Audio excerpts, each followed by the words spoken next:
Hello and welcome back to Season 1, Episode 6 of Fascinating Founders. I'm your host, Nicole Holland, and I'm thrilled to be your guide as we dive in and uncover the stories that came before the success of some of the world's most fascinating founders. Hailing from a multitude of industries and socioeconomic starts, you're going to learn what's made these fascinating men and women realize their dreams from an inspired idea to millions in revenue, disrupting, innovating, and impacting humanity for the better. You never know what's going to come up in our casual conversations, so get your notebooks ready, cozy up with a great cup of joe, and join us as I dive in to learn how these inspiring individuals have figured out how to thrive in a time where most people give up on their dreams. My guest today, Alex Huditan, is an entrepreneur, investor, world traveler, and mango juice lover. He radically changed his life and his beliefs 6 years ago, going from a cubicle job in Bucharest, Romania, to now owning multiple seven-figure companies and enjoying a real 4-hour work week. 2 years ago, Alex started teaching the Amazon FBA business model, the same model that made him financially free, to thousands around the world. Here's my interview with Alex Huditan. Hey, Alex, welcome to the show.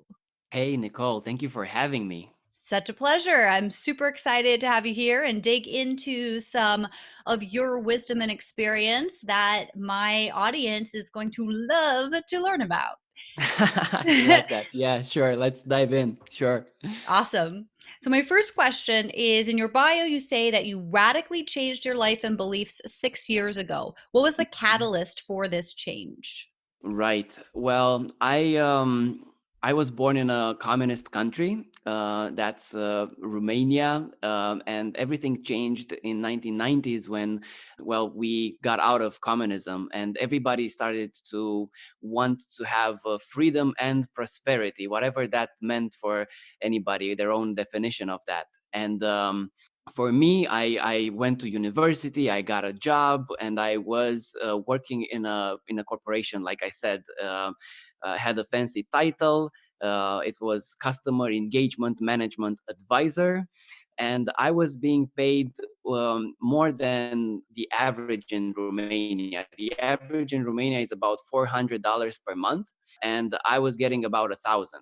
And I had a beautiful girlfriend. I had my favorite car. I was going on 4 vacations per year rather than 2 vacations per year, like most of my friends. So I was living the beautiful life on the outside, but it was kind of eating me on the inside. And I wasn't doing what I really wanted to do. It was just going to a job that I didn't like, and traffic was horrible. I was spending 2 hours, maybe 3 hours every day in traffic, and it was just not good. I felt like this is it. I didn't like my dreaming muscle was not working anymore. I thought I kind of made it. I was looking around. Like I said, I was making quite a lot of money for Romania, and I was thinking like, okay, this is it. I'll probably be a manager or something at one point, but this is it. And I started reading. I started looking at the videos on YouTube. I like the 4-hour work week was a big inspiration. Podcasts, anything I could get my hands on, and this was the start of this change.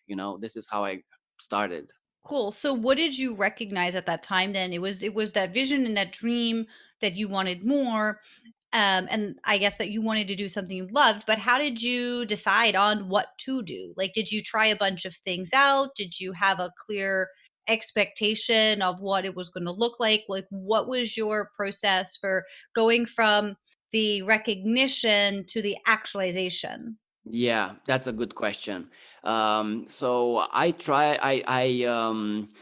I took a loan from the bank, and I quit my job from the corporation, and I was organizing parties at that time, and I thought that's the thing that I want to do, and I was doing that with a partner, and he went to bed and never woke up 2 weeks after I quit my job. He was 29 at the time.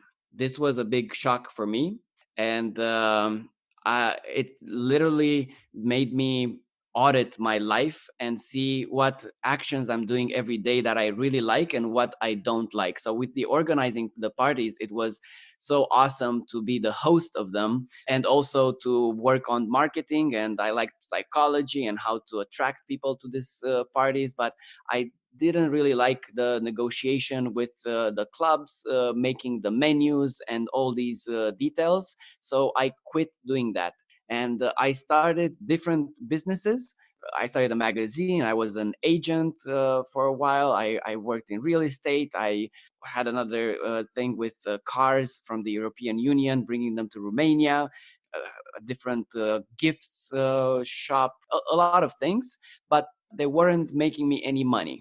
And I also burned through all the money that I took from the bank. And yes, I was not in a very good place also inside, because I started all this journey, and I was still trying to figure things out. And I was watching all these documentaries like Zeitgeist, or reading some spiritual books. And I was looking on also on YouTube about the 99% against the 1%, and I thought money is evil, kind of. And I was looking around, and in Romania you can make a lot of money if you, I thought so, only if you do deals with the government, if you're a corrupt politician, if you're like a pimp and you have some ladies. So I thought that was it. I thought there's no other way in making money, until I met my now good friend David, that lived a very different life from mine. He was the same age as me, came from a very bad neighborhood, very poor beginnings, let's say. But he had four businesses. He was working a few hours per month. And he had all the toys I really wanted, like the Audi R8 and a big house in the south of Spain. And he was willing to share from his experience and from, let's say, his secrets with me and with other people. So that was like a big shock for me, that it is possible. That was proof that something else is possible, rather than what I saw before in my life. Like, oh, this the only way I thought it was like to have a heist or something, like a big, like you have to rob somebody to get a lot of money. Yeah, that wasn't the case with David. So I started this process myself. This was like the first shifting point for me. And the second one was, I decided to go to a Vipassana retreat. I don't know if you know, it's a 10-day retreat where you go and meditate from 4:30 in the morning until 7:30 in the evening. And I didn't know anything about meditation before, but I just felt the calling. I just felt like I want to do that. And I had a story about myself, that I am the rebel. I am the guy that doesn't do what it's told. And that's why I quit the corporation. And that was me. And I knew going in this retreat that there is one meditation that's called Aditana, where you're not allowed to move. And you need to do this 3 times per day. And I was telling myself, yeah, right. When nobody's looking, I'm going to move. Okay. Nobody tells me what to do with my body. I'm going to move. And when I get there, the guru guy, the organizers say, okay, so you're here. We're not going to give you a diploma when this is over, and you're only here for yourself. If you cheat, you will only cheat yourself. And I was like, damn, these guys can read minds. So advanced, crazy. So yeah, I from the second day they introduced this meditation until the last day, I didn't move during Aditana. And this was a big realization for me, that the story that I was telling myself was not that it wasn't true, that I can change it whenever I want. And also got like this, I guess, superpower with Vipassana, that I was able to see more clearly when my thoughts came in my mind, and pay attention to the ones I wanted, and not react to some other thoughts that were coming. And yes, I believe that helped a lot in my view of the world, in changing my perspective.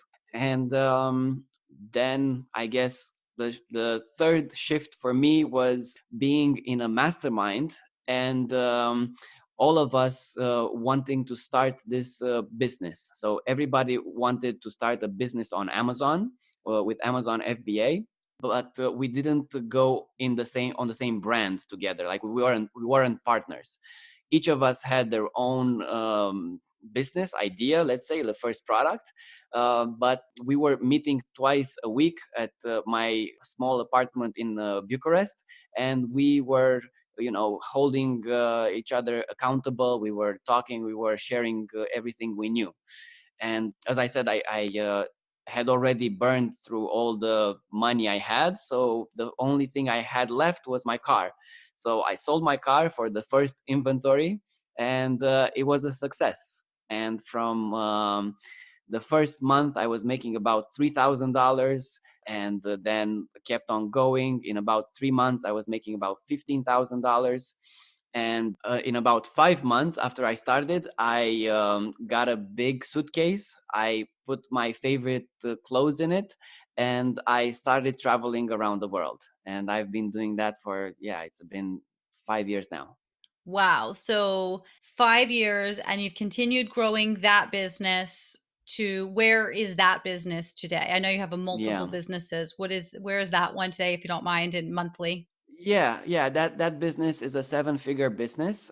It's selling sportswear mainly on Amazon, and I work only a few hours, maybe less than 4 hours per month on that business. There's a team of 5 people that are taking care of it, to say so. Yeah, Amazing. thank you. And you said it started out with, you got it to 3,000 within how long? 1 month? 1 month, yeah, it was a great success. The product that I chose was a hit, and yeah, I finished all the inventory I had bought, and then I bought the next one, and then so on, and more inventory, more products, more profit. Amazing. And Thank you. so you've replicated that with other products, I believe, and Yes, with also other products, yes, I built a brand. Yeah, built a brand, and then also you teach people how to do the same thing and run some other yeah, programs and things. So yes, how did all of that, so you're working just a handful of hours a month yeah. per product, I guess, per brand. How did you realize that it was time to start teaching what you know? And how did that come to be? Right. I was already helping a lot of my friends, and we they I mean they were teaching their friends. So we were about 3 years ago a group of 80 people that knew about this business model from Romania, and I had made a deal with most of them. Uh, then the deal was, I'm not going to take any money. I don't want to be a partner or take any shares because we're friends. But when you make your first million in profit, you have to buy me a Ferrari. So that was the deal we made. And I never got any Ferraris. My friends went way over the million, and there's about 8 friends that sold their businesses recently. No Ferraris. And I was thinking, that's okay. I mean, I can live without the extra Ferraris. And I was thinking, maybe somebody in my position, like how I was working in the corporation, maybe somebody would want to get a hold of this information, of this knowledge of how to start an online business, of how to do what we're doing now, or we were doing then. And I told my friends, and they were like, no, the secret cannot go out. No, it's, are you crazy? We're gonna have all this competition. And I thought, there's competition anyways. People are doing this across the world. It's not like we're holding it on to anything. So just one of my friends said, okay, I will do this with you. And so myself and Klaus, my friend, we started posting this on Facebook, and we said, okay, who wants to join? We're gonna do a course, and 100 people wanted to get in, and it was a great success. And then we did it again, and it was 170 people, and then 420, and then 1,000, and then so on. So now it's 3,300 people in our community, and it's the best sold online program in my country. So it's a big community. They have success. I mean, I get a lot of messages from people that are, have changed their lives. The they used to work in a corporation. Now they're doing what they want, and the main thing is freedom. What I was going for, and what they wanted in their lives too. Awesome. This is awesome. Yeah. I'm loving this conversation. Thank you. I want to hear from you. If you could sum up your very best advice for somebody who wants to follow in your footsteps, somebody who wants to do the things that you have done in under 60 seconds, what would you tell them? More creator, less spectator. And I mean, or from my own experience, I spent more time creating the life I wanted. I created the perfect day that I want to live. And I was imagining that, and I was spending more time building this muscle, this imagination muscle, rather than giving my attention to something that was maybe, I don't know, like television, sports, going out, or something like that. I believe there's a time for all of that. But if you want to grow, if you want to push yourself, I think the first thing is to have it in your head, have to have it in your heart, let's say. And then the universe will kind of conspire to give it to you in the real world. I love that you're sharing that because a lot of times people hear this and they think, "Oh, that's airy fairy," Mm, and it's not about pretending. It really is that creative muscle, like you said. mm, Stop sitting by the sideline and learn how to use your mind mhm. and your feelings Yes, to really create the vision and the desires that you have, understanding what to focus on and what to not focus on. It's such a wild ride. And I think yeah, anybody who doesn't do that, I personally believe through my observation and my own practice that the success is not sustainable. If right. you're doing something and it's all, like you said before, for the money, for the Ferraris or whatever, it's like you can get so far, but you're going to lose it eventually. Something will happen. But when you really exercise that creator muscle, you know where you're going, and there's absolutely nothing that can stop you from creating it over and over again. So no Right. matter what happens, whereas for somebody who's not on purpose like that, like you are, I think it's quite simple for them to lose it and then have to really dig to start over. But when you're creating in this way, it doesn't matter what comes along. You can lose it 50 times over because you're going to just keep getting it back, whatever you want and more. Yes, yes. Beautifully said. Yes, Nicole. Alex, this has been so much fun. Before you go, I would love it if you would just share with my audience, where can they take this connection to the next level? Where do you want them to go? What do you want to share with them? Any words of wisdom before we say goodbye? Right. Well, I guess the easy way is to follow me on Facebook. I'm Alex Huditan on Facebook, or if you want to go for the URL, is facebook.com/Huditan. And then yeah, my buddy David and I are now building a global community around the lifestyle, connection, and impact. This has been my journey somehow, because I put lifestyle first, and then the connections, and now I'm more interested in the impact. And you don't have to be enlightened, you don't have to be a millionaire, but the drive has to be there for you to want to achieve these things. And that's enlightened-millionaires.com. And if you put /Nicole, you will also get 20% off from our program, the 5-week prosperity challenge. Oh, I love that. I love good stuff for my audience. So thank you for doing that. What a nice surprise. Yeah, thank you, Nicole. Thanks, Alex, for being my guest today on the show and for sharing your founder's journey with us. We're going to have links for folks to connect with you directly and resources discussed, plus the full transcript of this episode and more at fascinatingfounders.com. Remember, successful people surround themselves with successful people. And until next time, this is Nicole Holland signing off.